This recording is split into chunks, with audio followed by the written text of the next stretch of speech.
Good afternoon, ladies and gentlemen. My name is Quincy Parker. I am your host for this afternoon's festivities. Welcome back to the Political Review. Today, we're going to do a little deep dive into something that I think the entire nation is, let's say, has a healthy curiosity about. The Free National Movement suffered a major defeat at the polls in September of this year.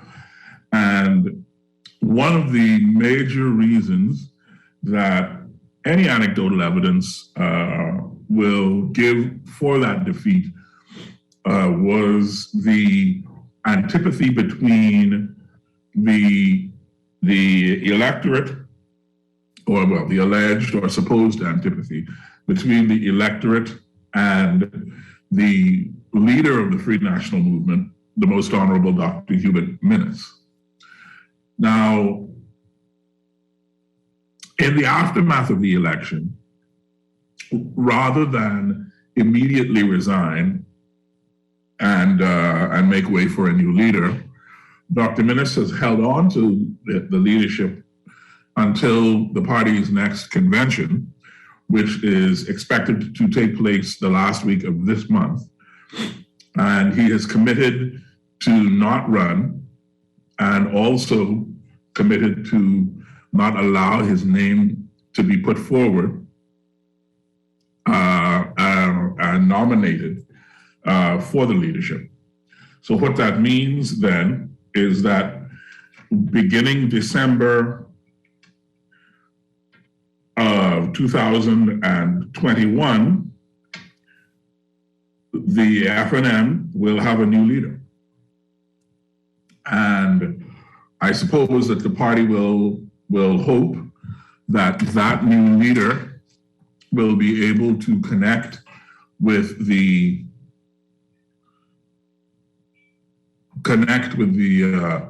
electorate in a way that is useful for the party and that allows the party to regain the trust of the electorate that they lost. So,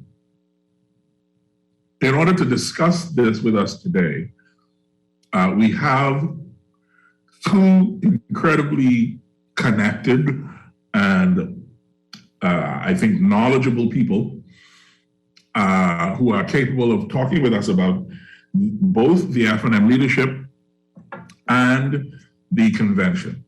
And I'm excited to have them both on the show today.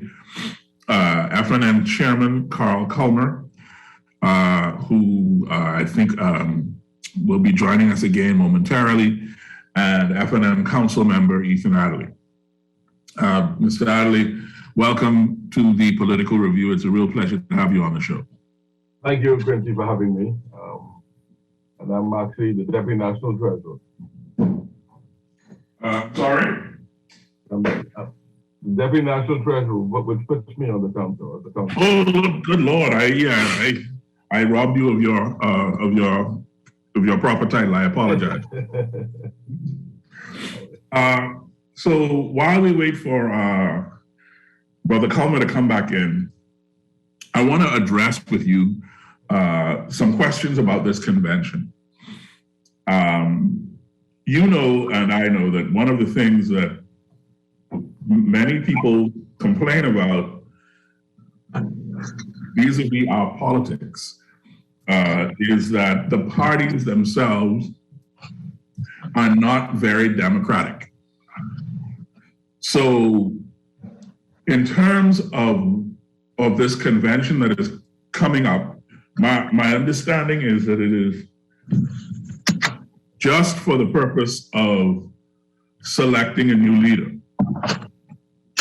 Can you confirm and elaborate for us, please? Certainly, Quincy. And I beg to differ. The Free National Movement is one of the most democratic organizations. The Central Council, outside of a convention, is the decision-making body of the party, and they passed a resolution to have a one-day convention to deal with the leadership of the party. That resolution convened, empowered the committee to go ahead and facilitate the process. So that's our role, just to facilitate the process. One-day convention. We have a regular convention scheduled for February 25th to 27th of 2022. And at that convention, we will deal with all the other matters of the party. But this one in November is just strictly for the leadership. All righty. And when is the November convention? The 27th at the Holy Trinity Activity Center. One-day convention. So we're in the process of finishing all the details on that, bringing in all the delegates from the Bahamas to come in and vote. And by that afternoon, we'll know who the new leader is. Right. Now, you touched on it just now, which is why people have questions about the democraticness of the political parties. Who will get to vote for this new leader? Okay, so the delegate makeup is a delegate count is approximately over 375 members. It's comprised of leaders, former leaders of the party, members who are sitting in parliament right now, members of parliament, senators. It includes all of the 7 delegates from each constituency, which is 39 of them. One is the Central Council, active Central Council member, and 1 individual under 30, and 5 others. And also includes Torchbearers Association, which has 10 candidates, 10 delegates, and also the Women's Association. And then you will have the Meritorious Council members, these individuals who have given their time, their talent, and treasures to the party for many, many years. So it's a full representation of the party. And of course the party officers. Yes, right.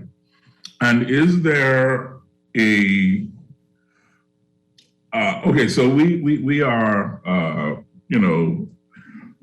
the political season is over, but we are still kind of in the throes of it, given that the new government is just now finding its feet and beginning to try and find its way through its legislative agenda.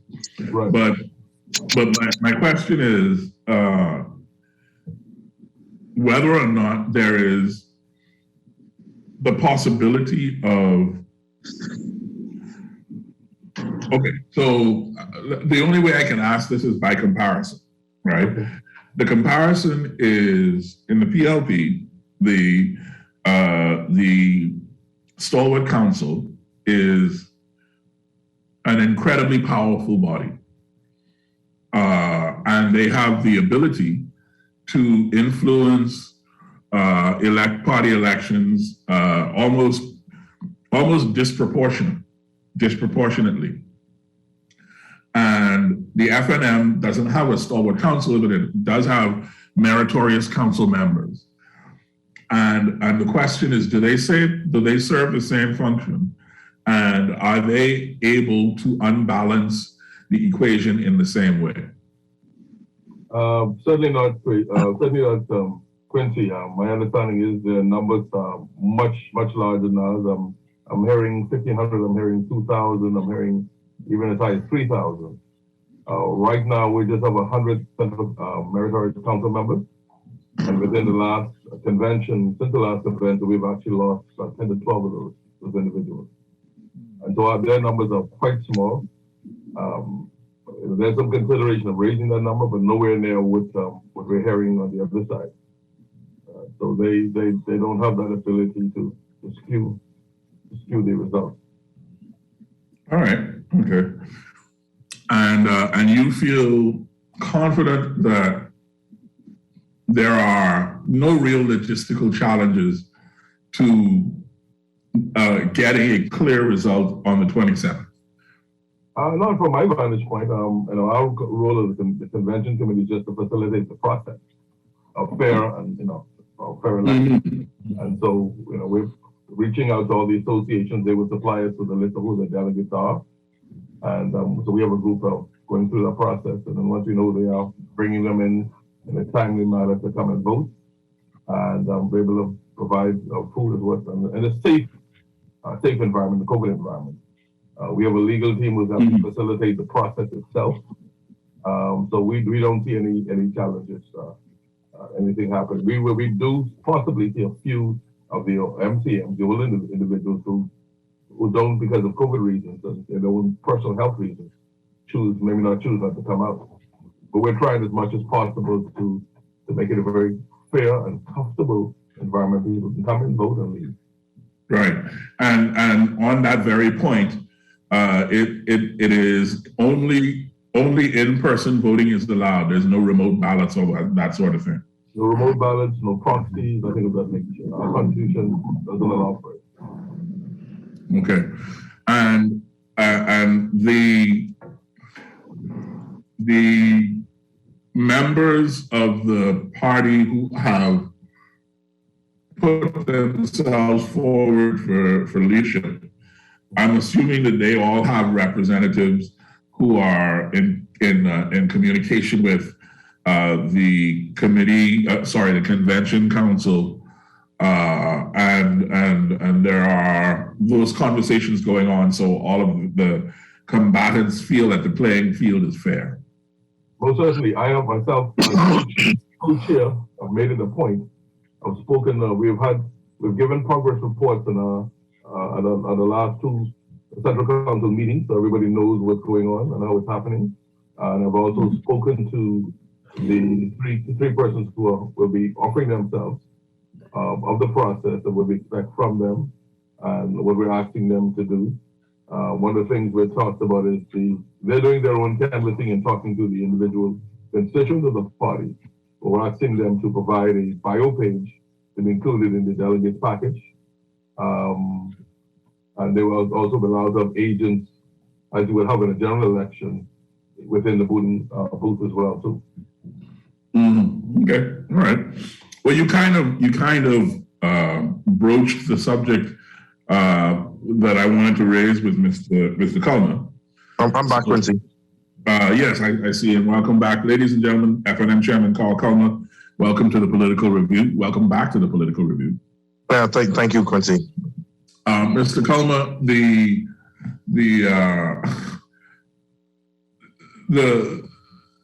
the headline here is that the team from Grand Bahama seems to be trying to take over the party. The only three names that have come forward so far for to contest the leadership of the Free National Movement are the three members from Grand Bahama: Iram Lewis, Quincy Thompson, and Mike Pintar. Is that the totality of the candidates for leadership to date, or have there been others who just haven't gotten the publicity? Well, to date, we haven't gotten any additional names. To date, none of those persons have nominated officially as yet to the party. Mm-hmm. And so we are open until the 15th, 18th of this month. Anyone can nominate between now and the 18th of November for the leadership. And at 5 o'clock, nominations will close, and the party will make an announcement general announcement who are the candidates vying for leadership at that particular time. But it's open, and anyone who wants to run can run. And just I heard the question you asked, Mr. Adley, Ethan. The candidates can have their persons work in the fields, and for them, they can also have their surrogates or their agents working the fields to ensure that the process is fair. The committee is there only to facilitate the process and to make sure that, like Ethan said, to make sure that the process is fair. We have gotten a number of our legal experts to come and run the election. None of the party officers will be involved in the running of the election. There'll be a legal person who will run the election to make sure it's fair for everyone. So given who has announced an interest, there are some significant absences. There are names who I'm sure that members of the general public would have expected to put themselves forward. I'm thinking here of Dwayne Sands. I'm thinking here of people like that. And there are no women who have offered so far. So I guess I want to ask Mr. Culmer, what is the party's desire for its next leader? What do you want to see? What does the party want to see in whoever succeeds Hubert Minnis, the most honorable, as leader of the Free National Movement? Well, Quincy, if you give me some time here, one must know the party and respect the party and its members. Far too often persons want to run for office in the party and they know nothing, or they hardly know the members of the party. Must be a charismatic person who can accept opposing views, be inclusive of all persons in the party and in the country, be able to bring all the fractions together in the party. Right now, we have many fractions in the party. We have Sir Cecil, we have Sir Kendall, we have Hubert Ingram, we have Tommy Tynquest, we have Minnis. So the idea is we need a leader who can reach out and bring all those fractions together as one. We also need a leader who can go across all the demographics of the party and the country and unite the party and the country. We need a communicator, a person who will talk to the party, its officers, talk to the supporters, and be able to converse with those swing voters as well as Bahamians. Be able to use the modern technology to communicate effectively. We need one who is not afraid of the media. Be able to see and meet with the media and let the media feel comfortable working with the media. We need a leader who is not insecure and afraid of alpha persons. To put it simply, we need a petty and conniving individual. We also need a listener, not a person who knows it all. We need a leader who will sit down and listen to the persons when they're giving them sound advice, sound counsel. We need a leader who is honest with the supporters and the Bahamian people. A visionary and an innovative person with new ideas and new vision, ideas that come from around all parts of the party, and they must be also progressive. A leader can walk with the kings, but remain humble and able to converse with up and down the status quo. We also need one who can motivate the base and even get the swing voter and the non-voters and PLPs interested in joining our party. An intellect who can articulate for speech for all demographics, prepared, and also he is one that can speak and command the attention of many who would listen to him. And to put it simple, we need a leader who will lead the party, who will not be afraid to make changes, and a person who will be able to do what is necessary to win an election. So I know I took a lot of time to go about and say what we're looking for in a leader, but you need a leader who can, most of all, bring everybody together and move the party forward. And given that there are all of these different factions that you've identified, what do you think the likelihood is that one of the young men, and I mean I'm calling them young because they're all 50 or so, relatively speaking, that's young in politics. Do you think that they have what it takes to be the kind of leader that you're talking about? And if not them, are you aware, have you identified, people who can fill that role, who are now within the party, who may just not have spoken yet? Well, the three gentlemen who offer themselves for leadership have different qualities.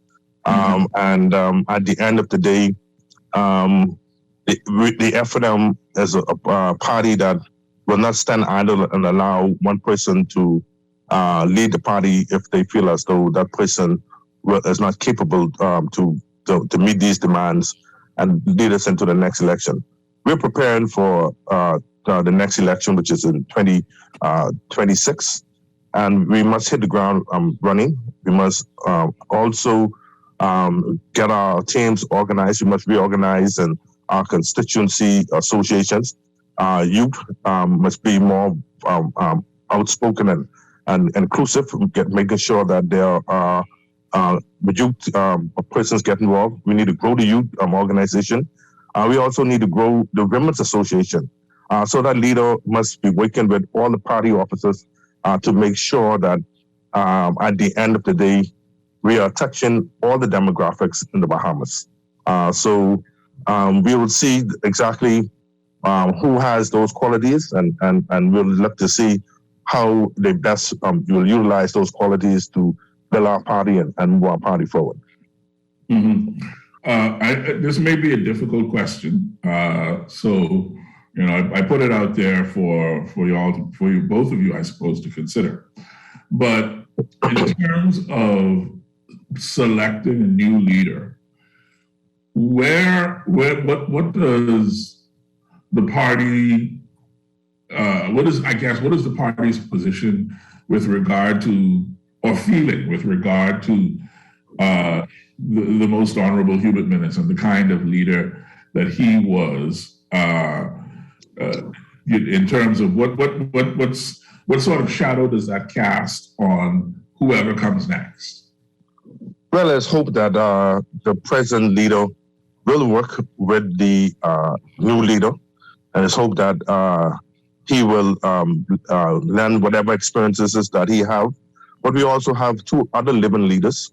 We have Hubert Alexander Ingram, and also we have OAT Tommy Tanquist, who is also a leader. And they're both committed to come and help to grow the party. So along with the present leader, we'll have those two present past leaders who has agreed. I've spoken to them at length, and I've been reaching out across as chairman across the party, those persons who have been dormant for quite some time. I've even spoken to Loretta Turner Butler, Butler Turner. Spoken to her. The idea is, I believe politics is numbers, and we must get away from a number of the petty games that have been played in the past. We don't want this person or the other person. We must understand that in order to win an election, you need all hands on deck. And many persons have skill sets that the party needs. And so we must utilize those skill sets and build the party. We don't have to like each other. It's about working together to build our party. You are very skilled, chairman, in that you will force me to ask the question more directly. In the introduction to the show today, I made the point, the assertion, that the anecdotal evidence says that the election result was a sort of a referendum on Dr. Minnis's leadership. Not a question of skill or lack of skill, but mostly, apparently, it appears to have been a question of manner and temperament. And the people just rejected what they saw as high-handed arrogance. Does that play a role in what comes next? Well, Quincy, as you're aware, Bahamians voters and Bahamians in general don't like leaders who they believe are arrogant or who know it all or who have certain levels of persons they deal with only. We are now doing a study to see exactly going into depth why the FNM lost. We have certain beliefs, but our beliefs are just beliefs. Eh? You need to go out there and do the survey, do the study to understand the scientific reasons why we lost the election. Mm-hmm. And you don't have any of those surveys back as yet? Not as yet. We want to make sure that it's done properly, and at the end of the day, Bahamians as well as the party will know why and will make the adjustments to make sure that we do not fall into those same trends again that we believe that might have been the reason for our defeat at the polls. So what then is the first job? What's job number one for the next leader of the party? Well, first he needs to sit down with all the existing leadership, that's past, present, and the current leadership of the party, and that includes the officers, and to plan the next convention, as well as to have a plan for where he plans to take the party, making adjustments, and this got to be a collaborative effort. We can't have a one-man gang. I'm believing that they could take the party wherever they want to take the party. Like I said, there's many skill sets in this party. And so you must sit down with these skill sets and determine which is the best method and the best way to move our party forward. So one of the first things this new leader would have to do is to sit down, let us hear what plans he has and see how best we can bring those plans to fruition and to hit the ground running by trying to unite the party. Of course, after elections, as you were, elections are divisive. So this first effort is to unite the party under one solid umbrella, the FNM altogether, which is our first stand, and move from there to bring our people back together. And do you think that it will be a difficult job to unite the party in the aftermath of the Minnis administration? Well, once the new leader is prepared to work with all factions and come knowing that he doesn't know it all, and there are persons out there who are prepared to work, FNMs love to win, and they're prepared to work with the leader. But the leader must also be prepared to work with the rank and file, the officers, and also past leaders. We cannot continue to keep the party separate for just a few. We must be inclusive, and we must ensure that at the end of the day, all FNMs have a say in where and who runs this party. Mm-hmm. So job one is unity. Yes.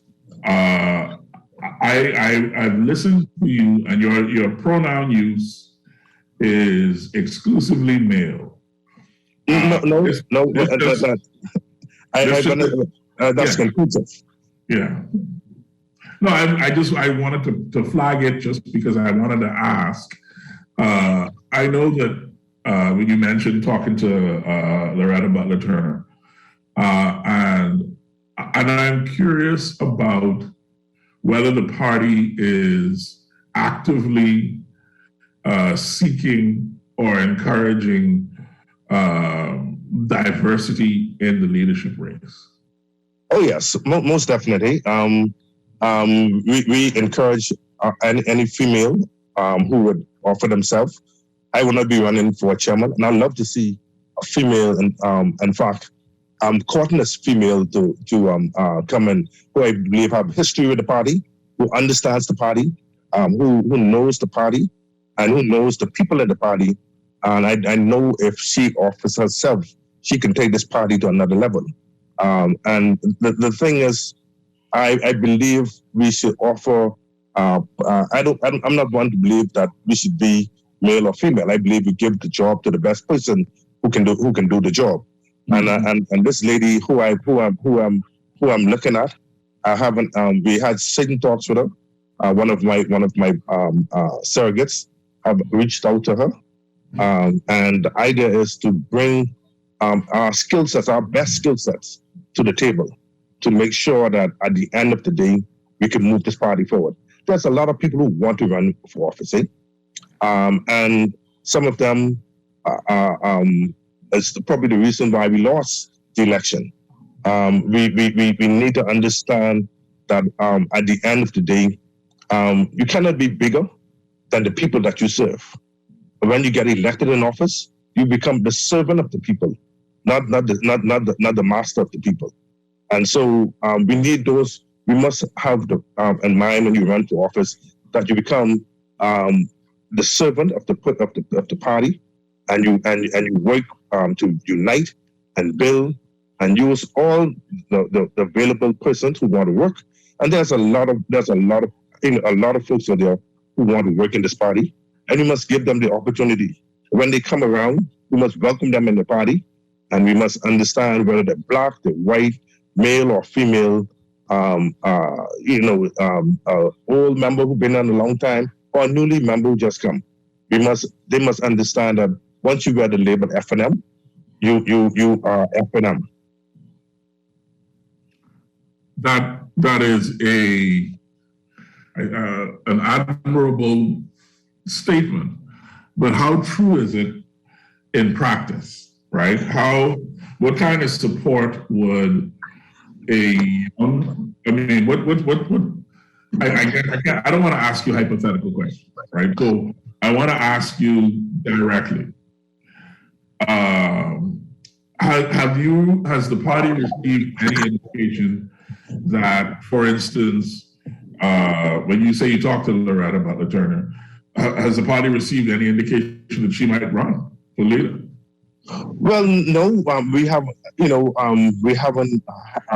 had any indication that she's interested in running for leader. As you know, the party has a process. She ran against the party, and she and I discussed that. Also, before the election, I've also spoken to Mr. McCartney. Mm-hmm. I've spoken to him along with a few other folks. We had a long discussion with Mr. McCartney. And the idea is, and during, a lot of folks say, hey, you don't hear from Carl Culmer. Carl Culmer's job is to try and keep the party going as the chairman. He's one of that. He's administrator. He has been out there working behind the scene, trying to bring all of our persons together. And it has been a tough job, because some of our members are not readily receptive to persons coming in the party, and that is something that we must deal with, and we must deal with that to let them know, hey, whether you're F&M today or F&M 50 years ago, you're still, once you come under that umbrella F&M, you're F&M, and we're working on it, and it's now starting to come around. We're now seeing the fruits of the labor that the team has been working with. We have a team that's been working in the background, especially since the defeat in the election.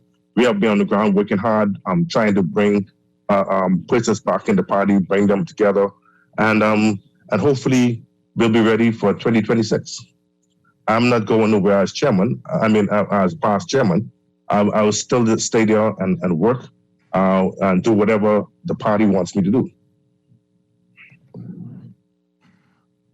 What about Dwayne? And the Dwayne Sands issue. The question of potential party leaders who are not in the House of Assembly. I'm not speaking specifically about Dwayne Sands. I'm using him as an example to ask the question: where do people like him stand in terms of parties? You know, the strength of their candidacy or potential candidacy, given that they're not in the House. Well, I'm hearing from a number of places that they want the leader to be in the House, or one of the either in the Senate or in the House. So the leader, whoever he or she wants to be, need to make themselves available. And once you nominate, you go there and do what you need to do to ensure at the end of the day the right person is elected as leader. I don't know how to interpret that call. What does that mean? Well, you're saying that Dwayne Sands and places like Dwayne Sands, what he has to offer to the party as leader. No. Let me. Okay, so let me be very clear. Then I apologize. I wasn't clear. I think that I think that what he has to offer as a leader is that's his argument to make. My question is, given that he is not in the House, and given that there may be other people who are interested in the leadership who are not in the House, do they stand a fair shot competing against somebody who is in the House? Well, you know, Quincy, it's how you run your campaign, eh? And if a person who is not in the House, if they run a campaign that is liked by the voters of the convention, they stand a chance of winning. But you know, I will not try to limit who participate in the leadership race. It's open, and it's open for all persons who want to or who see themselves bringing something to the table to take the party forward. Okay, well that's the question that I have is that, I mean, because it's you could just tell a person who is outside of the House, you know, don't hurt yourself, right? Because you don't really have a shot, right? The party has spoken, and they want somebody who is in the House, and you're not in the House, so don't hurt yourself. But what you're saying is the party's position is take your shot and see what happens. If Quincy, if you remembered, we had that occasion before when we had Successful, who was not in the House, and he was leader, and we also had it with OAT Tommy Tanguas, who was leader and not in the House. It didn't work out. The jury is still out on it to say whether it was successful or not. But you know, I want to believe if you get the right person, surrounded by the right people, doing the right things, many things can happen. I agree with you 150%. I am trying to imagine all of the circumstances that might arise in which somebody who might be interested in running for the leadership might find themselves discouraged from doing so. And that's really the question that I'm asking is whether or not the party has worked, or in your view, have you worked hard to ensure that whoever is even remotely interested feels like they have a shot? Or is this really just a three-way race between Michael, Quincy, and Ira? The party has made no decisions on or try to limit who will run. The party will welcome anyone who believe they could lead the party and take the party to another level. We're not going to limit anyone, not from the party aspects. Okay, so now let's turn to earlier. I had asked about the issue of women in the party and leadership. I know a couple of your higher profile women, and I wouldn't be surprised if they're not harboring prime minister ambitions inside themselves. The FNM prides itself to a degree on being, a party that is a friend to women. But what's the likelihood that one of the women will challenge for leadership? Well, Quincy, I would love to see a female offer themselves for leader and become leader of the party. Is the country ready for a female? Our politics is so petty, and the way how we speak to each other, and we don't look at the value that people bring to the table.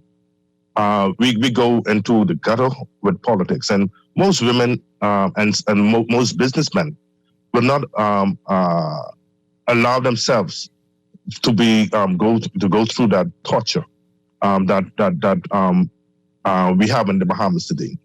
We need to lift the politics of the country to another level, and I think once you see that we could mature and move politics to another level, you'll see the best of our society coming forward and offering themselves for office, and the Bahamas would be that much better once we can get beyond this little petty politics that we go through every day, every night.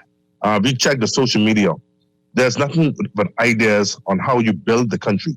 There's always a demeaning and how you try to bring down an individual on social media or in the political landscape. We need to move above that. And once we could get above that, Quincy, I tell you, this country will move to another level. Yeah, you don't have to convince me. I just wonder whether the FNM is the party to get it done. We prepared. We as in the FNM are prepared to support any person, whether they're women or men, to come forward. And as you know, this party, and I could speak as chairman.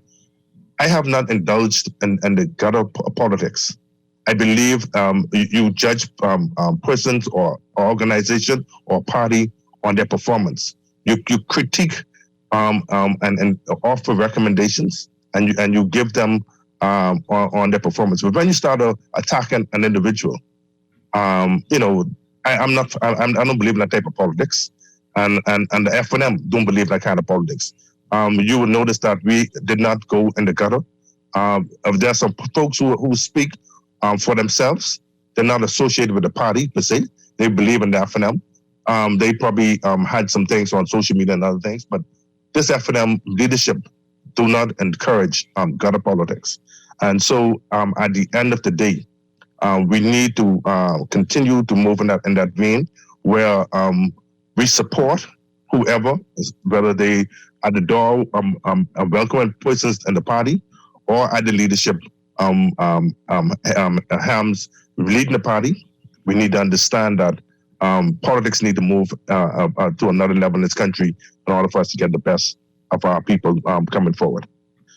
I am aware of several. In fact, I had a meeting 2 weeks ago, probably 3, with a group of professional people. And, Quincy, I would tell you the skill sets that they brought to the table is far superior to what we have in the country today in politics. And that's the kind of places that we need coming forward in the country to move this country to another level. It's the voice skills that they can move this country to leaps and bounds. They come from all sectors of the country, with all different skill sets and professions. And there's 2 or 3 persons that stuck out to me, and I said in my mind, man, if we could have these persons and leadership running this country, whether in politics or in government ministries or permanent secretaries, you will see a different Bahamas. Well, I guess that's not a thing that you can make happen just off the strength of desire, is it? No, I've been working, and I will continue to work with different groupings. There's a number of groupings that we want to get started, and I've spoken to a number of persons, Secretary General, former chairpersons and leaders who are aware of these persons, and we must find a way to bring these people, if not in the political arena, running the country in different aspects. I hear you. Yeah. So I want to get back to the specifics of this leadership race, though, because, well, let me just ask you a question that I think maybe people who are listening to our conversation may be asking. What is the importance, in your view, of who leads the FNM? Well, it's key. It's very important who leads the FNM, because we cannot afford to be wandering around in the wilderness for another 10 years or 15 years. We must. It's key to the party who leads. Because that person will have to hit the ground running and bringing the party together, bringing persons together with skill sets to run this party. And it's important that we select the right person to lead the party this first shot and going forward. All right. I feel like I probably should ask that question to the great and terrible Ethan Adderley, because I've left you alone, Ethan, because I got the chairman, and I've been asking him the hard questions. But I know that you may have your own views on some of these things as well, and I want to know from your perspective. You and I have seen each other around in certain circles, and I want to know from your perspective, what are the people in the party thinking and feeling right now? I mean, the election results was quite sobering for FNM, and they realized that the Bahamian people rejected the Free National Movement. As the chairman said, we are still in the process of finding exactly what happened and why it happened. So persons realizing we have to make a change. It's critical. The Bahamian people have spoken, and we have to go about that process. What is even more critical, we have the 50-year Jubilee Junction of party's history. And so, as the chairman indicated, political organization exists to become government. And so countries in the past have been changing government every 5 years. So if that cycle is to continue, then it means that we have a 4.5 year window to get cracking. And so there's a certain level of urgency to begin that process as quickly as possible. Do you believe that it is possible, I guess, to I mean, given that the country has switched parties every 5 years, it almost seems like whatever your party's um, whatever your party's restructuring program is almost not relevant because people are going to want to. Sorry, they're going to want to switch the government anyway. So, what incentive, I guess, is for the FNM to really engage in the kind of, I think, radical, critical change that you're talking about? If you look at the voting demographics, I think the basis of both parties are shrinking, and the individuals, the portion of the electorate that make up the swing is increasing. We've seen the coalition of independents get more votes than I think the DNA has ever gotten on record.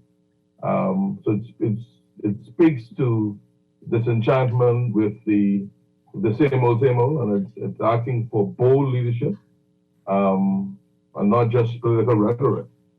And I think from discussions I'm hearing within the party, that people are sensitive to that, realize that it's critical. And as the chairman said, he's been talking as much people as possible and getting what the tent is, our F&M tent is wide and inclusive. And it's a movement. We're about different groups of individuals, different ideas, different skill sets coming to the table, and understanding what the national challenges are, what the opportunities are. So I think that sentiment, that move is already started in the party. It's just going to be formalized through a leadership process change, and the rest of the convention things that we have to make internal administrative adjustments. But I think that process already started. It's already started. Quincy, just to piggyback off on Ethan, if you look at the voter turnout this lap, this is one of the lowest voter turnout we have had in many years. I guess ever when you look at it, and it's I think voter fatigue is now setting in, and like Ethan said, we must bring brighter ideas to the table. We must bring more persons who are in tune with what is on the ground, what people want to know and want to see. And if we don't do that as a party, we probably find ourselves still in the wilderness wandering around. So it's critical that we listen to on the ground, study what went wrong, and see why many persons stayed home and did not come out to vote. It's critical. And then there's a number of persons who did not register. We need to find out why they didn't register to vote. So, Quincy, we have a hard and long task ahead of us, but I believe we're up to the task. The FNM has a good track record of delivering for our people, and we will continue to do that.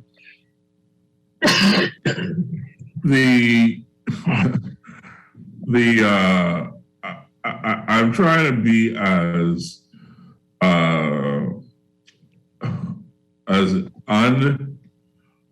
uncontroversial as I can, and certainly non-combative. But I have to say, when we get back to the question of the sort of character of the next leader of the party, there are some things that I think have been said by the Bahamian electorate that I think the FNM could just take for granted. For instance, this idea of dealing with arrogance and the sense that Dr. Minnis and some of the other senior members of the party were in fact arrogant. So when you are looking at the next person to occupy the chair, if it's a person who has a history of that sort of a thing, what do you do? Do you say anything? Do you do anything? What? Well, Quincy, the next leader will not have free reign, probably the way Dr. Minnis had. He will be checked early, and the party is prepared to do what is necessary to make sure that our leader keep their feet on the ground, and also what is necessary to bring the party together, and also to win the next election. It's about winning. We are not about just electing a leader to say we have a leader to lead the party. We are electing a leader, in order that we can win the next election. And that leader must bear that in mind when he comes forward, whoever they are. If they're not prepared to work, and definite, like as you said earlier, Bahamians do not want arrogant leaders. Bahamians want someone who they can talk to when they pick up the phone or they come to see you. They want to have a conversation. That's why, and I said earlier, we're looking for someone who can communicate effectively with all the demographics, better and especially the media. You cannot run from the media. You must be able to talk to the media, explain to the media what your plans are, how you go about implementing your plans, and going forward. Arrogance and this next part of our history will not be accepted from any leader of the FNM. All right. Well, April, it's 2 minutes to 5. I don't want to get cussed out. So why don't we take a break? Ethan and Carl, I think if you could stick around beyond the break, we can finish our conversation on the other side of it. Hopefully you'll be able to stick around, yes? Certainly. No problem. No problem, Quincy. Great. Then we'll have some other questions on the other side of the break. Ladies and gentlemen, we're talking with Party Chairman, FNM Chairman Carl Culmer, and Deputy National Treasurer Ethan Adderley. And we will be right back here on The Political Review on Guardian Talk Radio 96.9 FM. We'll be right back.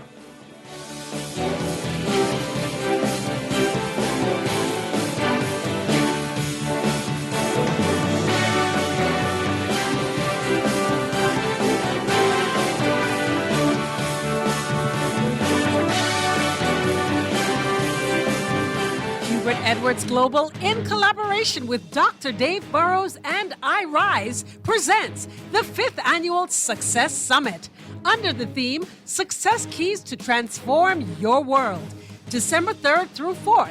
2 days of transformational experiences with dynamic presenters from the Bahamas, Nigeria, Canada, USA, and Jamaica. You can't afford to miss this mind shift moment. 5 scholarship grants, 2 leadership awards, 1 life-changing event. This is a virtual event, so visit www.nlsolutionsbahamas.com for more details. This is what you've been waiting for.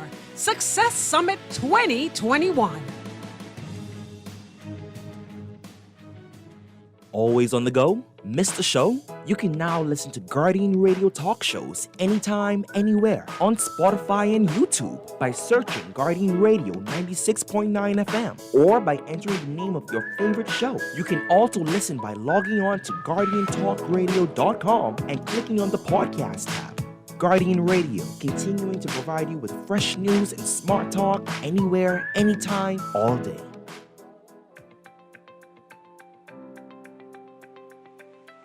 Hello, I'm Jermaine Kemp, a patient care assistant at Sunland Rehabilitation Center. I am one of many standing proudly on the front line of healthcare during the global COVID-19 pandemic, and I am vaccinated. I made a decision to get the AstraZeneca vaccine after attending information session to learn more about it. I felt it was important to ensure that I did not spread the COVID-19 to my family, friends, and most importantly, my patients. My patients depend on me for their care, and I consider it a privilege to serve. I invite you to join me in keeping our clients, colleagues, and community safe by choosing to be vaccinated. We can do this, Bahamas. Together, we can beat COVID-19 one vaccination at a time.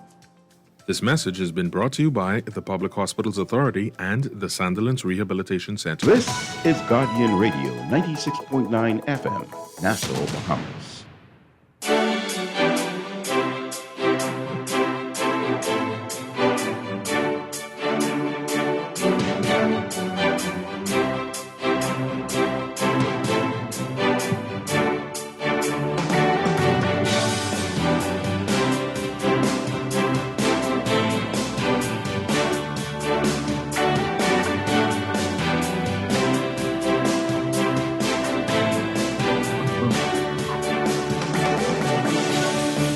Ladies and gentlemen, welcome back to the Political Review. My name is Quincy Parker. We're joined today, Sunday, the 7th of November.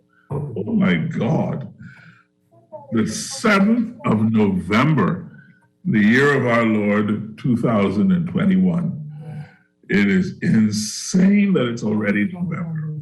But in any event, so yes, today we're joined by two of the highfalutin, bigwig grand poobahs of the Free National Movement, Party Chairman Carl Culmer, Deputy National Treasurer Ethan Adley. We're discussing the one-day leadership convention scheduled for November 27th. I believe it's at the Holy Spirit Activity Center, is that correct? Holy Trinity. Holy Trinity Activity Center.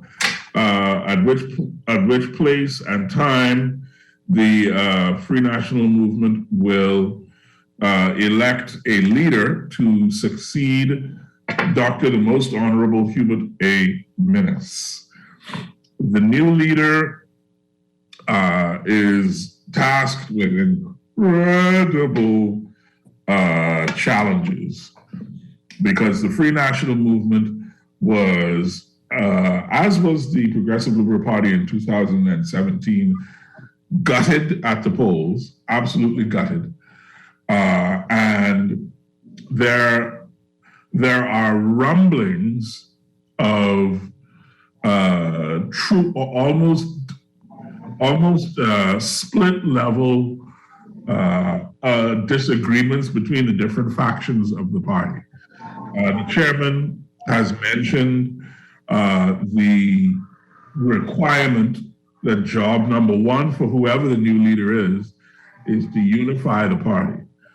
And the hard question must be whether or not that is, well, one of them certainly, that is realistic because things, we know things off the record that we don't want to talk about in public. But I know that, as I say, behind the scenes, there are some true animosity between different wings of the party.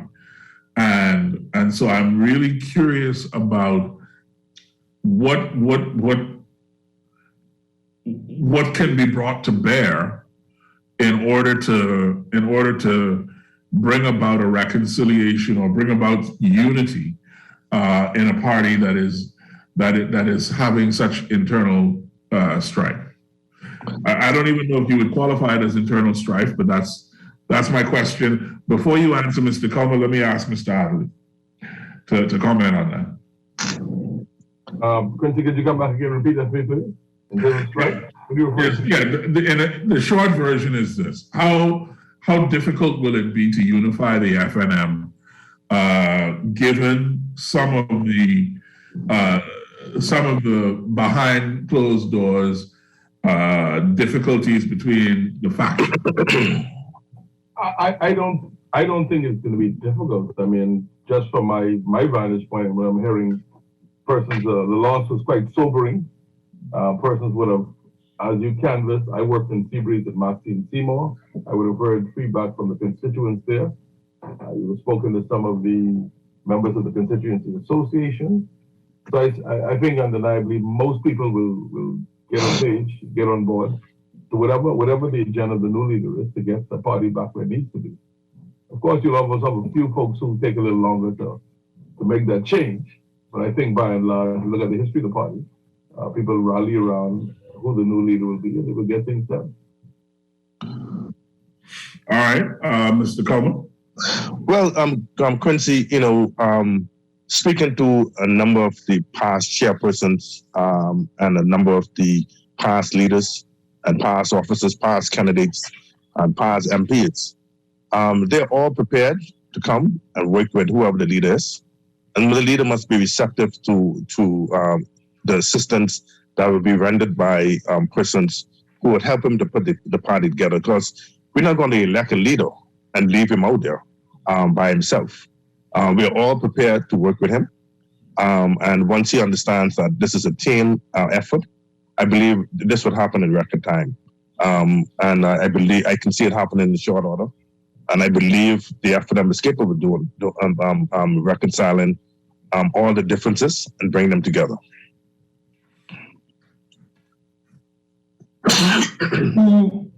Who is? I'm trying not to ask you to comment on the specific people who are running now. Well, I wouldn't. I believe as chairman, I must remain neutral. I cannot and would not say who try to dissect the candidates. I think they need to go out there and wait on the grounds for themselves going forward. And I think Ethan, as the chairman co-chair for the convention, would not do likewise. Oh no! I wouldn't put Ethan on that kind of pressure. That's for you, Mr. Coleman. But the question that I'm contenting myself with at this point is these are the ones who have declared their interest are all from Grand Bahama. Mm-hmm. Does that, in your view, make a difference in terms of their ability to secure the kind of unity that you're talking about? The fact that they're not representatives of New Providence constituencies.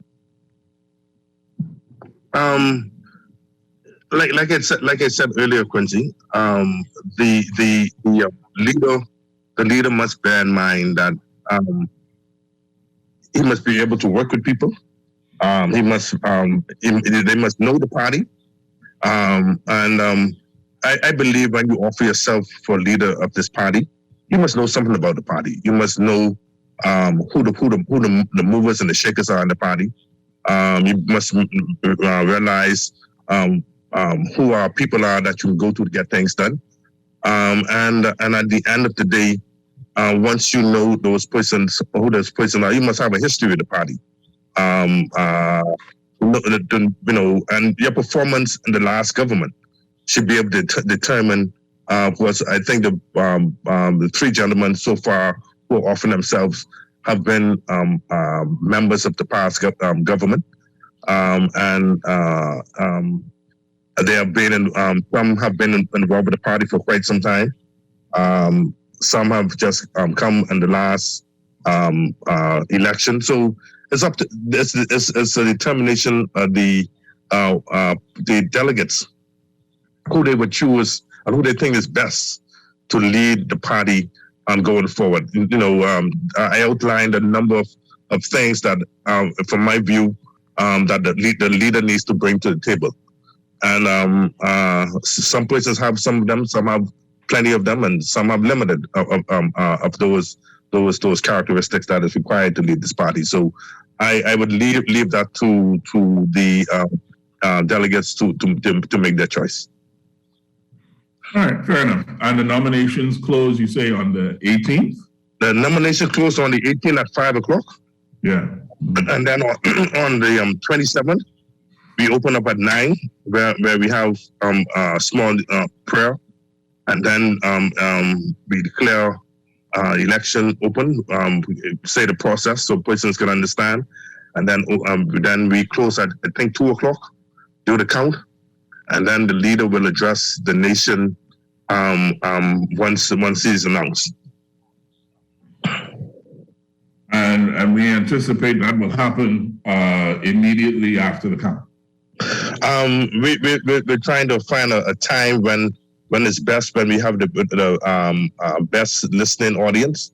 We want to make sure that we maximize the listening audience during that time. Mm-hmm. Yeah. So I'm going to come back to the leadership and convention question in just a moment. But have you gentlemen heard, I'm sure you have, you know, that's too easy. I was going to ask about the Minister of State for Environment at COP 26. But I decided, you know, he's already gotten his share cut out. So I don't think we need to beat up on him anymore. But I think he should be ashamed of himself. Let me go back to my questions about what we're talking about today. Ethan, as I say, you are. I want to ask you some of these questions because I think your perspective is a little different from the chairman's. So, in terms of the most important task or tasks for the new leader, what do you think they should be? I think the chairman and I are pretty much on the same page. The first one is to connect with all the different constituents of the party, and they need to know clearly his message and his mission, his plan. That conversation, and concurrently with that, complete the process of knowing what transpired on the 16th. We need to know that. So we can address that as part of our plans moving forward. Those are two critical things I think is important. And who? Wow, yeah. What kind of team do you think that the leader will need in terms of trying to address your second issue? I mean, in terms of finding exactly what happened? Yeah. I think he needs to include all constituents of the party, all ages, throughout the whole country, male and female. I mean, he has to include everybody, and ask the hard questions. Look at the data. I went on the parliamentary registrar site and I didn't find how much votes people were registered. I just see how much votes were cast. But the percentages I'm hearing that if you have got 38% of the votes that were cast. And then I'm hearing 60% of persons did not vote. So there's a lot of work to be done. A lot of analyzing subject to find out exactly the feeling, the emotion of the people while it's still fresh in our mind. And address it. Talk to our supporters in every constituency. Talk to everybody. And how important is mistakes again? Yeah, you are the reason I wanted to address this with you is because you strike me as someone who is conscious of the constituency level of the party, and I wonder what the relationship, the ideal relationship between the next leader and the party constituencies is in your view. I think that's critical. If you look at just a cursory look at the results, and from what we've seen, and my own work in Seabreeze, as one constituency there, a lot of persons who are our supporters in our base did not come out. So we are disconnected from our base. And so that is critical that he reaches. He connects with the base of the party and speaks to the base. But how easy is that in terms of how easy is it for that to slip off of the agenda? because I'll tell you why I ask. I don't get the impression that the party's political leadership, and I don't mean the party leadership. I'm talking about the political directorate in this past administration. I don't get the impression that they were very close to their constituency associations. Maybe I'm wrong, but that is the impression that I have. First of all, am I wrong? And second of all, if I'm not wrong, how do you correct that? I can only surmise. There's some merit in what you're saying. I mean, the facts bear it out, bear some of it out. But to what degree, I couldn't speak to. Like I said, a proper analysis will reveal it all. But just a cursory look kind of speaks to that or points to that. But like I said, we know we just come from an election. We've been canvassing. We know who our base is in communities. We know who we think came out, who didn't come out. And we got to go back and continue to talk to those individuals. We've got to maintain that connection and strengthen that relationship with them. That's critical. Quincy, just to piggyback off the question, it's obvious that there was a breakdown between the elected member of parliament and the constituency. Those persons who had some semblance of organization and their constituency fared well, and those persons who had challenges, we ended up on the losing end. We only won 7 seats out of a total of 39. So, one of the things that as a party, we must be able to do is accept the facts. Some people are afraid of the facts, and we must speak truth to power. A number of persons want to camouflage and duck why we lost. But we must understand reasons why we lost. And you said it, and Bahamian people have been saying it for quite some time. Arrogance. You can't reach persons. You can't. When you call them, those kind of things Bahamians don't like. And as chairman, I had a number of those complaints coming in from our constituents on the ground, and from members of the party. Members of the party they spoke loud and clear. We had four conclaves to address certain issues, and at the end of the day, nothing happened. So we cannot bury our heads in the sand and said, "Hey, we did a good job." Yes, we did a good job in some instance of governing, putting things on the table. But did we represent? There's a difference between being a member of parliament and be a minister of government, and until persons can strike the balance. And I always refer persons to persons that I admired during my historical time as a member of the FNM and being active in the FNM. Frank Watson, for instance, the Honorable Frank Watson, Mr. Simonet. Then you have the Honorable Hubert Ingram. Those gentlemen were, and then Janet Boswick, Dame Janet Boswick, when she was in her constituency, and you could, and just as to name a few. There's others, but those ones come straight could come to mind, eh? And they were active in their constituency. They were ministers. I remember being a council rep for Mr. Frank Watson. Every Wednesday, every Saturday, and every Sunday, he would pick me up, and we would go in different parts of the Adelaide at the time, and then we would go out and work the grounds, and we spent time on the ground with the constituency. He understood that in order to be a minister, he had to be elected or appointed. And he wanted to be an elected member of parliament in order to be a minister. So there's some things that we must do, and we must do that now. And we must understand the Bahamian electorate, and we must appreciate what we got in 2021, and move on from there. Understand why we got it, and move on. We cannot continue to whitewash and things. There's a number of persons who were failure and their ministries, and now they want to run in office. the party.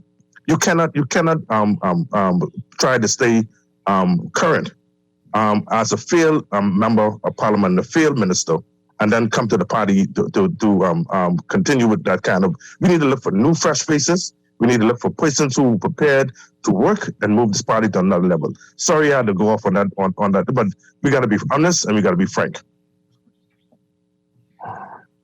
I think you are preaching to the choir on that, because there are too many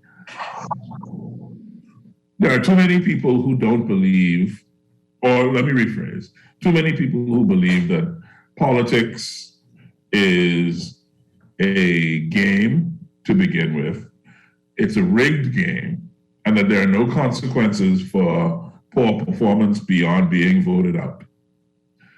And I think that in terms of the ability to build trust back with the electorate, there has to be some sense of some idea that the party can convey to the electorate that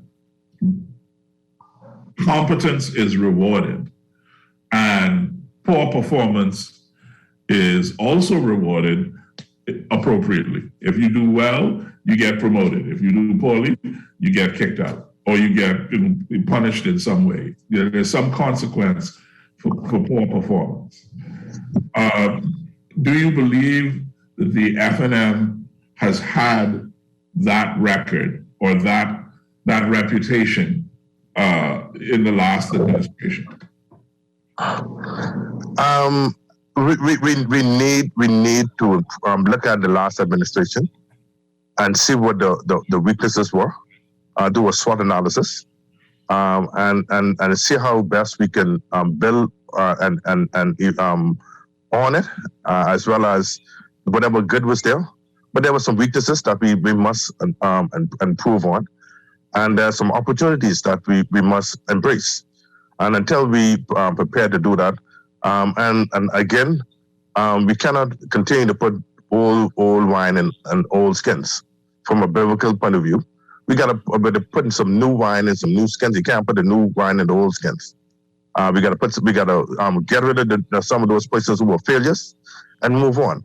The FNM is not short of talent, and we need to go in there, find the talent, put the talent in the right places, and move on.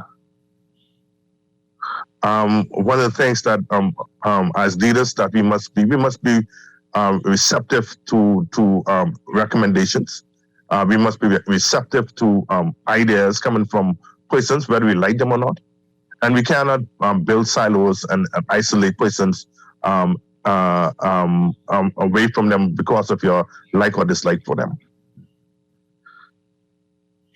I agree with that. But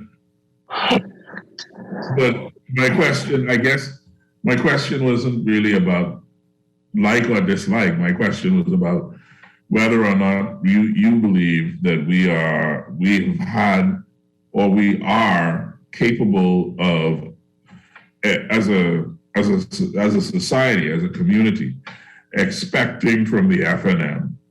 Are we right to expect from the FNM that people will be held accountable to a standard of performance? Yes, and the FNM party is prepared to start it by. If I've been watching a number of the chats with leadership, some of our chats, and they're prepared to start the ball rolling by letting persons know. You know, a lot of us come from the corporate environment, and like you said it correctly. You know, there's rewards and punishments, eh? You're rewarded for good work, and not to use the word punish, but you must speak the language that the ordinary man understand, and you're punished when you fail to do what is required from you, and the party is prepared to reward those persons who were successful in their endeavors, and look over, pass over those persons who failed and contributed to the failure that we have today. Yeah, yeah, and I think that is there's a sense that I think all Bahamians have the desire to have a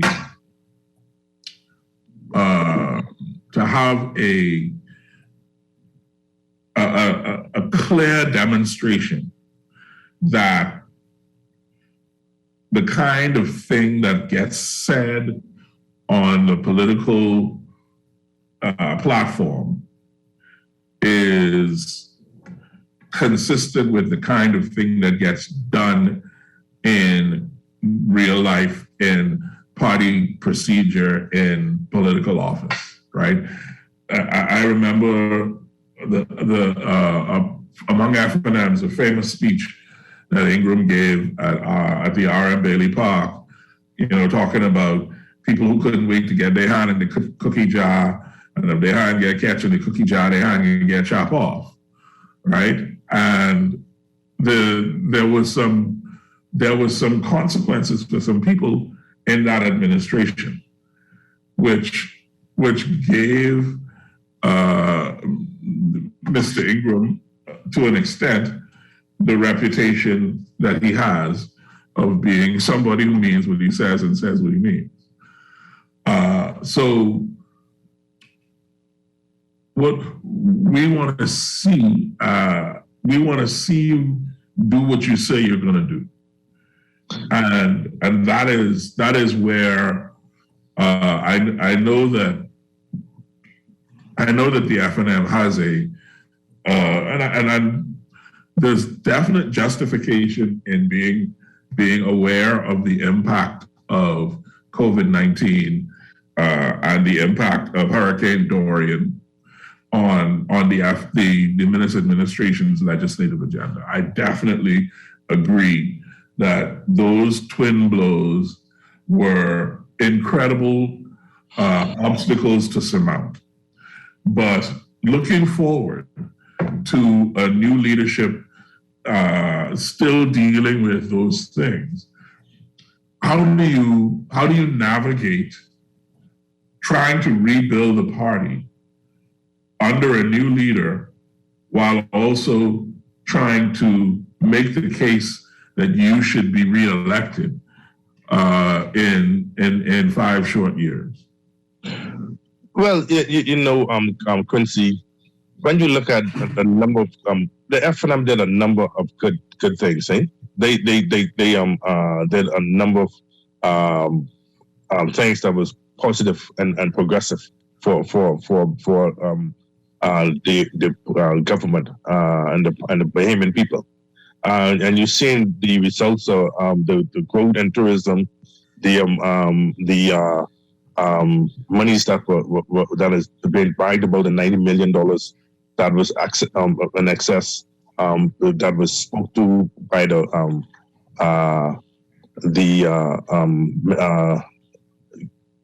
Simon Wilson and the governor of the central bank. You see these things, eh? Where I think we fell down is our representation in the constituencies.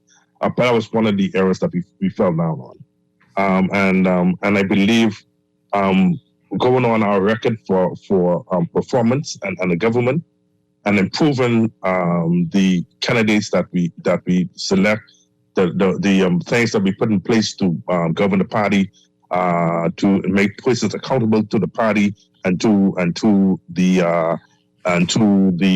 electorate and the constituents out there. You will see a different and a better FNM, with the help of all the past experiences that we have around in the party. We have a lot of experience out there, and you will see a lot of those experiences being there to help and assist the new leadership going forward.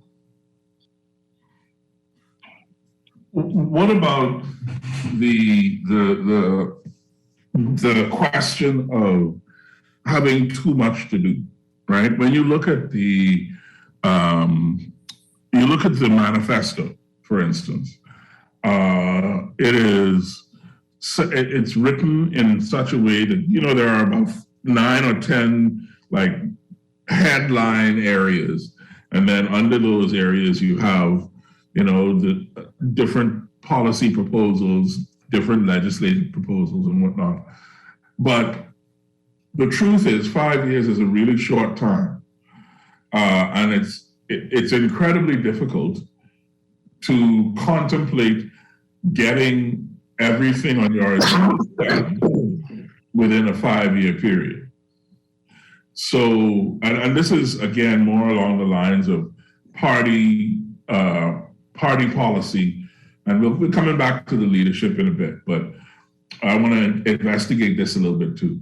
What I hear a lot from people in my circle is they want to hear a pared down, refined list of what the party will do that isn't so extensive and that gives the party an opportunity to actually focus its efforts on accomplishing a couple of things, whatever that couple of things might be. Say we're going to, let's pick something like pave all the roads, right? So within this next 5-year term, we're going to pave all the roads in the country from Abaco down to Inagua. That's a simple, measurable, transparent goal that the party could be held accountable to. And then when you're done paving, when you pave the last road down in Inagua, you hold a celebration and say, we told you we were going to do this thing. We've done this thing. Now we're moving on to whatever the next thing may be. So that's, I guess that's the question is why is it always so complicated? What is wrong with simple, to the point, direct, and doable? Why always promise pie in the sky? Quincy, I'm one to believe and measuring and your goals and stuff as coming from the corporate environment. And I believe, and you must inform what you are doing and what you have completed. The FNM completed another programs and projects during this time, but from the government aspects, we did a poor job in saying what we accomplished. I say this. Yes, you have a manifesto to outline what you like to do, but you and doing that, you must have a system in place how you can accomplish these goals going forward. The present government setup where everything got to go through one individual and it's not going to work for us going forward. We got to empower people and the different ministries, and they're not competent at doing it. We need to make some hard calls and move them off the scene and put persons in place who can do what is required to move this country forward. If we say we're gonna pave all the streets, or we're gonna improve communications, or we're gonna make sure the hospitals improved, clinics improved in the islands, the Bahamas we gotta bear in mind the Bahamas is a group of islands, and we must always remember that these things will not get done by saying it or talking it on the political platform. When we come in, we must be prepared to make some tough calls to make sure that the mandate of the government of the day is done. And whether you FNM or PLP or BDP or whatever, if you're competent and capable of doing the job, you do the job. If you cannot do the job, whether you FNM, PLP, whatever, and you're not confident doing the job, you move them out of the way and you put persons who can do the job. We got to get away from this political tribalism that we have in this country. Where when the FNM come in, we don't want to deal with PLPs. When the PLP come in, the discrimination and victimization is something we got to get rid of. And if we get rid of these little minor things, we can accomplish much in this country. The agenda some of these things are not hard to accomplish. Education is something that we should be focused on day in and day out, improving our children to make sure the minimum they should have is a high school education. But and I'm not saying just passing through high school. I'm talking about being qualified and going out of vocational or going academic. But the thing is, we need to make some tough calls in this country that many of the governments are afraid to do. But yes, you're saying what I mean, I agree with everything that you've said. But not but, and, because I don't think that I just want to know how you institutionalize that. How do you make that a part of whatever the next leader of the FNM has on her or his agenda? Well, you got to start it now. You got to start within the party, making the tough calls in the party, showing the vehement people that you're serious about moving the country forward. And once you can do these things within the party and bring in required persons to build the party and move the party forward, and then you look at doing it in the constituency level, making sure that persons understand when I run for an office in the constituency level, I'm expected to produce and see results coming from those things. And you start a culture from the constituency to the party, and then you take it out when you're elected into the government. And the thing is, we got to change the culture that we have in this country. I know many persons don't like to hear about discipline and change culture and change. But in order for this country to see its true value and its true potential, we got to make some drastic changes in this country. And we got to look at persons for who they are. Being chairman of this party, I have persons who was on the opposing side, persons who had no political affiliation, and FNMs. I tried to help because I believe, and I truly believe, that helping persons, they will see that, hey, and they probably will come out in the end and support you, or they may not support you. But I believe we are all Bahamians. An election should be on one day or that particular season. And once that season is completed, we go into Bahamianization, putting our best people in places to run this country. I have a text here that I'm going to read, Carl, and I just want you to bear with me here, yeah? Because this one is directed at you, and the text says that Carl Bethel just fine his voicing. He supported Minnis, and now he's talking in the aftermath. A lot of places do not understand organizations. Eh? When you're an organization, there's only one head, eh? And either you support or you come out. I believe in the FNM. I've been in FNM longer than Minnis. I've been in FNM longer than many other persons.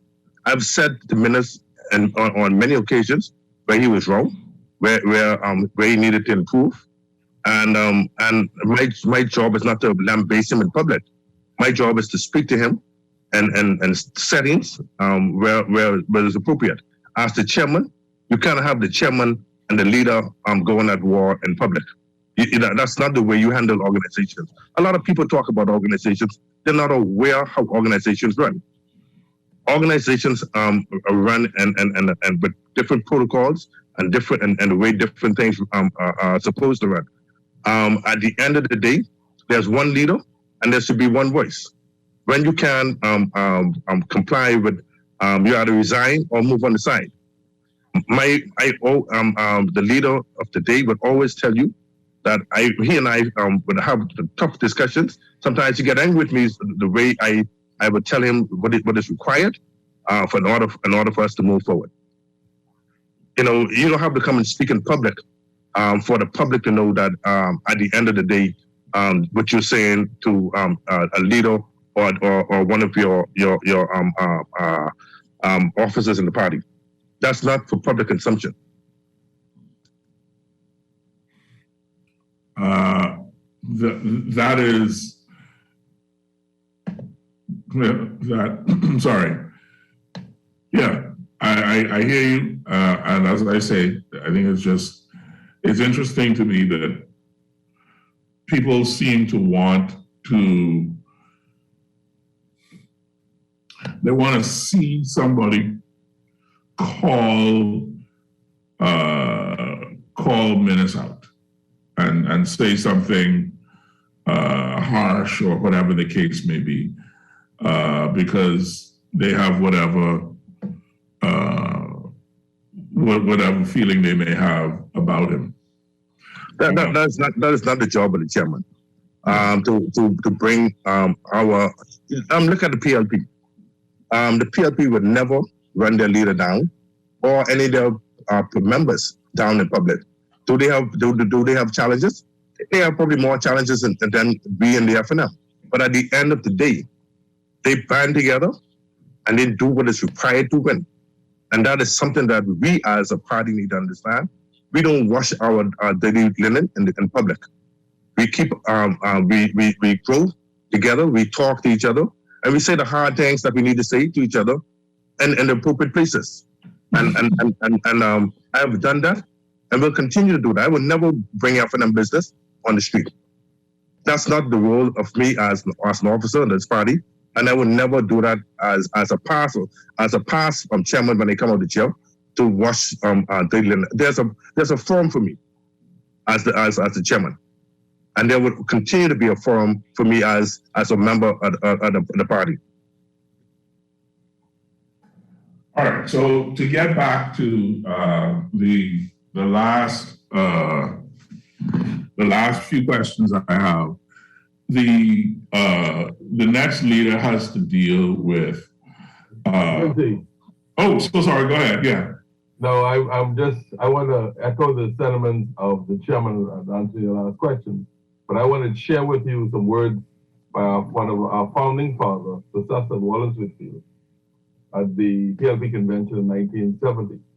And he brought this culture to the FNM. And he said, and so the forum for what you were suggesting that should happen, I'm sure will happen, will be our convention in February.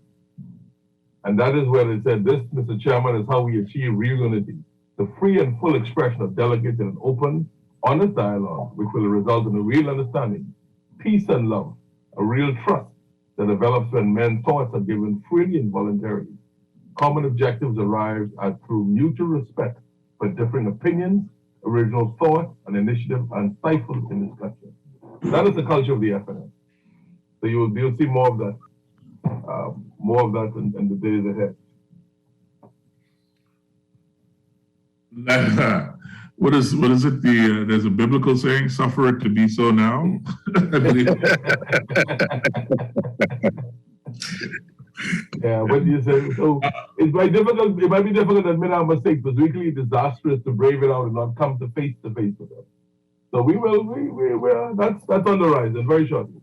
But like the chairman says, it's all about process. It's all about process.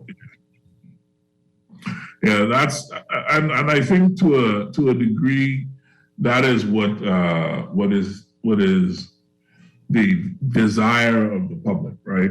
Whatever the next leader of the FNM has to deal with, one of the most critical things that he or she will have to do is address the issue of that disconnect that was perceived between the FNM leadership and the plight. I hate using that word, but the plight of the Bahamian citizen, right?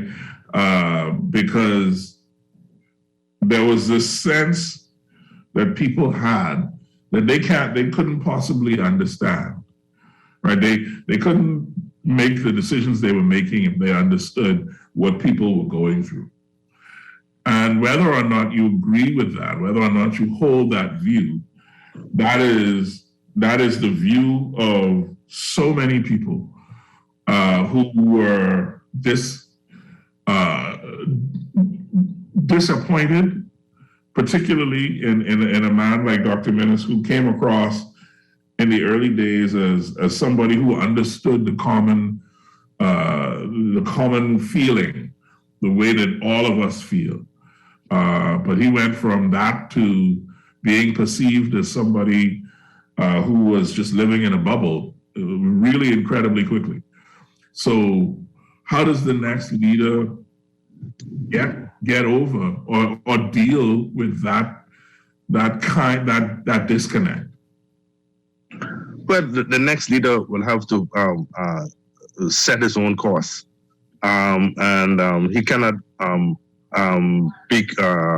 take on former Prime Minister's Minnis characteristic. He must be himself, and he must with guidance from the experts who have been around and the party and the officers, realign the party to be in a potential government takeover come 2026.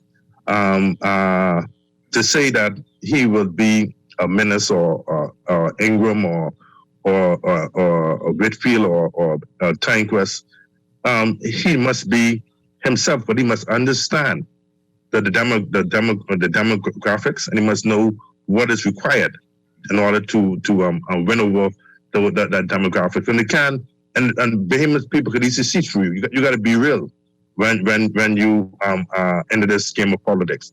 You cannot be one thing today and another thing tomorrow. You got to be constant. If you like, and a lot of people get into politics. They get into politics not because of the love for people. And I always tell persons, politics is a people's sport. You must love people, and if you don't love people, you can't deal with people. Stay out of politics. You must, and people must perceive that love. They must be able to see that love generated downward and upward. So the new leader must understand this and move forward.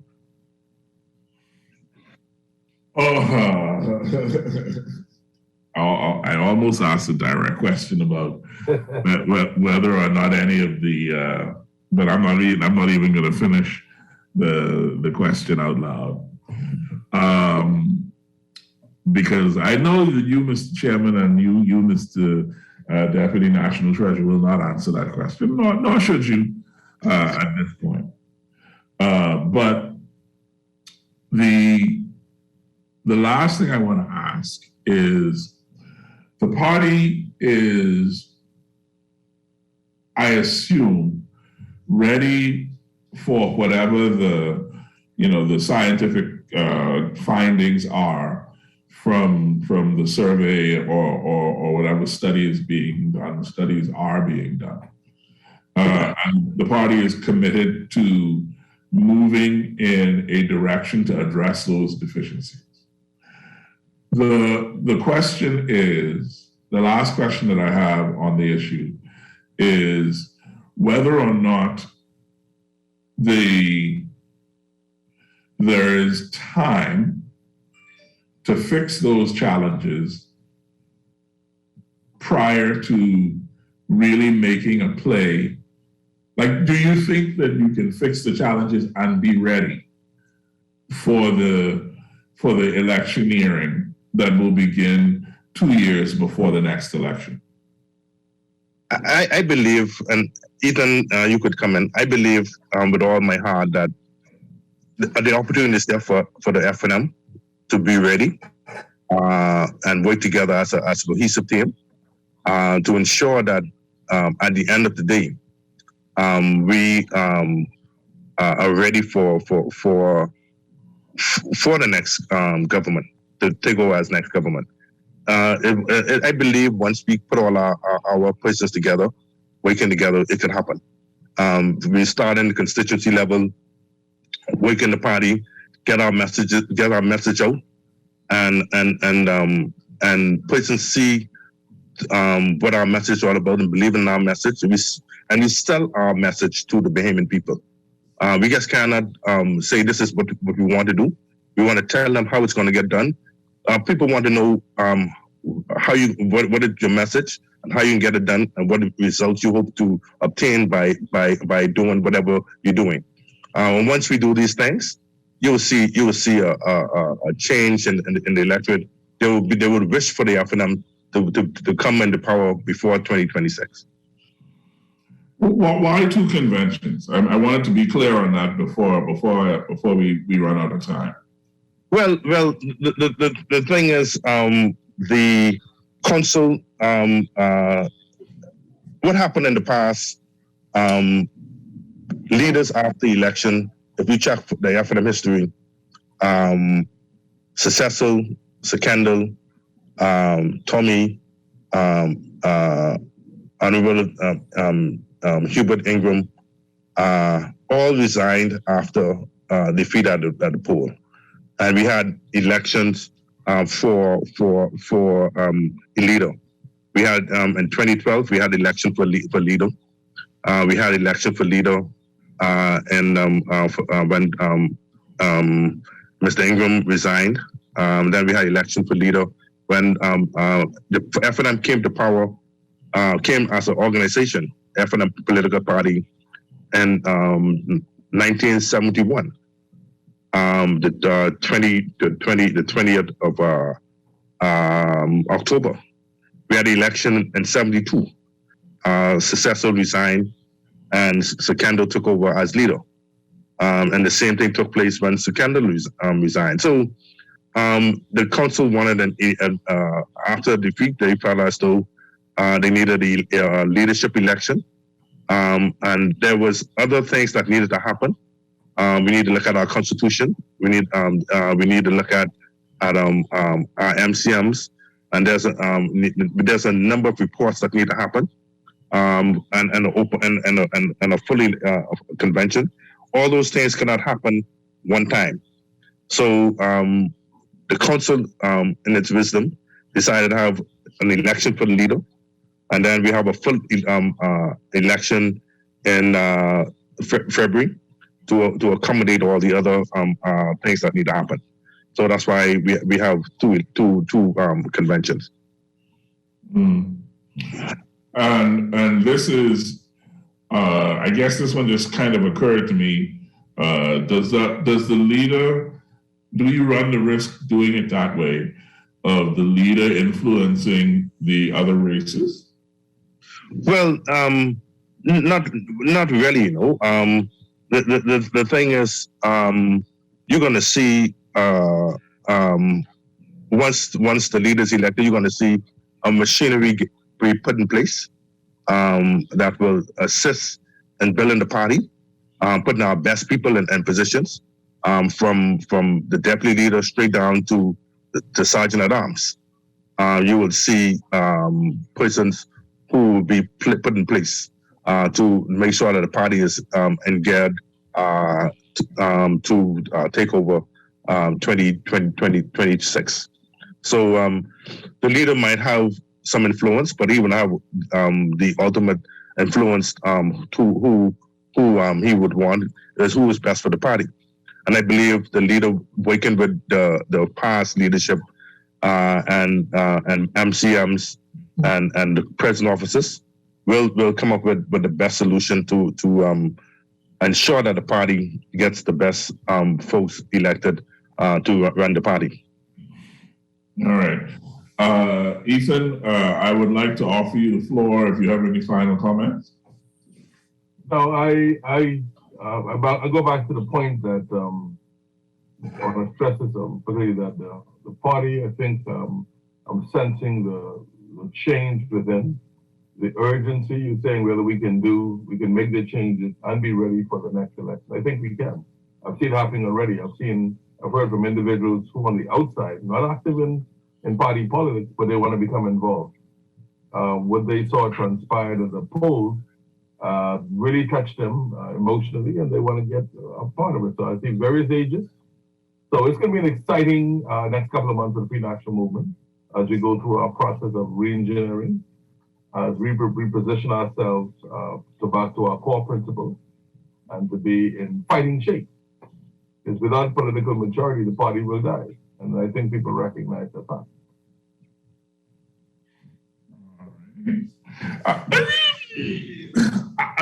I want to come, Ethan, you got to come back to talk about these people who you see who got emotionally touched by what they saw. I want to talk more about them. Quincy, you one of them? Like I said, I want to talk more about them another time. Mr. Carl Culmer, party chairman, please, if you have any final comments, you have the floor for a moment.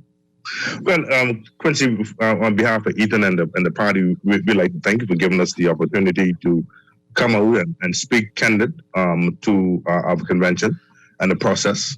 We look forward to a successful convention, and the FNM is the choice. We will be the choice. We will be the better party, and we continue to be the better party. Things happen under the FNM. And so we look forward to an exciting next 4 years in the FNM as we prepare ourselves to take over the governing of this party, and also the Bahamas. So once again, we'd like to say thank you, and we look forward to the work that needs to be done. And we are excited to take part in this process to ensure that the Bahamas is the best place on this side of the world that everybody would want to come and be a part of. We love the Bahamas, and we're going to make sure that only the best can be done to ensure that we remain who we are and grow and make sure that our best people come forward to run in this country. Thank you much. Thank you, Quincy. Thank you, Ethan Adderley. Thank you very much. The FNM has a leadership convention scheduled for November 27th, beginning at 9 a.m. at Holy Trinity Activity Center. 375 leaders, MPs, senators, delegates from the 39 constituencies, representatives from the Torchbearers Association and the Women's Branch. All manner of people will be turning up on that day to attempt to cast their votes for the new leader of the Free National Movement. We have been told that the Most Honorable Hubert Minnis will not nominate and will not allow his name to be placed in nomination, which means that by the evening of November 27th, the Free National Movement will have a new leader, and we'll be anxious to talk about it here on the Political Review. And then, of course, the Free National Movement will have a regular convention in February, the 25th through the 27th, and we'll be on hand for that as well. Gentlemen, again, thank you. And to our listening audience, God bless, and we'll see you next week. This is Quincy Parker for the Political Review. Take care. Thank you much. Good evening. Good evening.